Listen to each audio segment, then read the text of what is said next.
Every time you pull that cord on that chainsaw, and every time a lawnmower fires into life, and every time an engine burns petrol, you're actually using ancient sunlight from millions of years ago. And I just thought it'd be interesting for you to know the energy transfers that started millions of years ago that allow you now to use your machinery. So come with me for the next few minutes. I promise you'll be fascinated. Welcome to the Repair Specialist channel, because knowledge is power.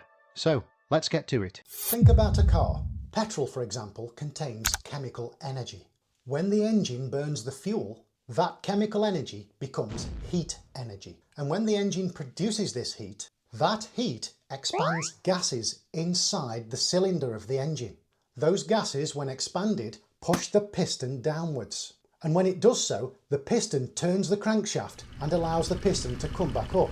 This reciprocation of the piston hundreds, if not thousands of times a minute, creates the engine's movement. The chemical energy that's trapped inside the petrol, where does that come from? Well, like anything else, the chemical energy stored in petrol didn't come from nowhere. Petrol, like other hydrocarbons, come from ancient living organisms. Fossil fuels that come from organisms that lived millions of years ago. And the energy they used originally came from the sun at the time they were living, such as ancient plants and microorganisms that were using photosynthesis and capturing this energy from the sun. This came from a process called nuclear fusion from within the sun, where the mass of certain subatomic particles are converted into the energy that we see as light. So you might say, well, it's nuclear fusion then. That's the original creator of energy, if we were to go back this far. But nuclear fusion, again, hasn't actually created the energy, it's just transferred it. Because the nuclei in the hydrogen atoms inside the sun basically fuse into helium. And this new helium has slightly less mass than the particles that have actually made it. So now we've got a helium atom with less mass. Where did the mass go? Did it just disappear? No, that mass was transferred into energy in the form of light, heat, and particle motion. It's the light and heat we see as sunlight. But it was that transfer from hydrogen nuclei to helium that transferred and spread out these energies.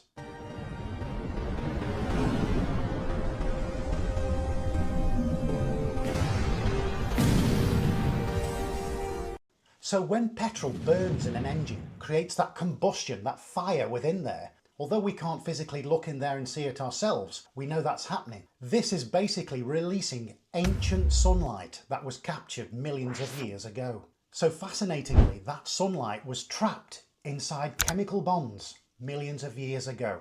And now it's being burned, we're releasing that energy once again. Now the engine's moving, we can drive the car. So the movement of the engine transfers to the movement of the wheels of the car. So now we've got chemical energy from the petrol converted to heat energy in the engine. The heat energy in the engine creates mechanical movement of the piston, making the engine turn, and this moving, turning energy of the engine is now transferred to the energy that turns the wheels of the car. So already we can start to see that the chemical energy bound within the petrol has already been transferred into several forms and is now turning the wheels of the car. But this is the kicker. Not all of the chemical energy from the petrol became useful movement. As we touched on slightly, some of that energy instead became heat. But I've already said about the heat expanding inside the cylinder, moving the piston. But this isn't the heat I'm talking about. I'm talking about the heat that the engine has overall, that radiates out. That's also been produced. But that heat has been lost out into the environment rather than going into movement energy. And obviously when an engine runs, it produces noise. So some of that chemical energy from the petrol has gone into noise, not only of the engine, but also the tyre noise as the car moves forward down the road. Also, engines vibrate when they run. So some of that chemical energy went into vibration of the engine. And also there'll be some vibration on the tyres as it meets the road surface. And also as the car moves forward, there's going to be friction in the air between the air molecules in the car, and that'll create some tiny vibrational energy. Also, if we're thinking more about the car as a whole, then there's some heat energy that'll be produced every time we use the brake. When the brake pads compress onto the brake discs, the friction there will create energy, heat energy. So this chemical energy transfer from the petrol explains why engines get hot, brakes get hot, why the car and engine make noise, but they are not losing energy into nothing. Instead, they're transferring energy into other forms, and those are usually sound and heat, and in this case, movement. And we could even go as far as to say that the movement energy of the car has moved you from one location to another when you're inside of it. This whole energy transfer concept is endless. So we know then now, don't we, that the chemical energy in the fuel can be transferred into heat energy, into vibration energy, into light energy, and also motion energy for the car, to probably name a few. But what I'm saying is that none of these stages were actually created. They were just transferred from one to the other, or a better way of saying it, from one state to many. It hasn't gone nowhere, it hasn't just stopped, it's spread out and transformed into other energies.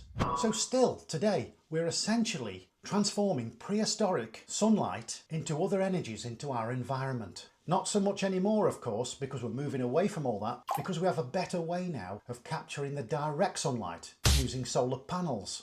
And that is the beautiful truth behind one of the most important and interesting laws in physics. Energy does not vanish. It does not die. It moves. It spreads. It transforms. And every single thing that happens around you, from falling objects to a running engine to your own beating heart, is all changing form. This is why energy cannot be created and cannot be destroyed. It can only be transformed.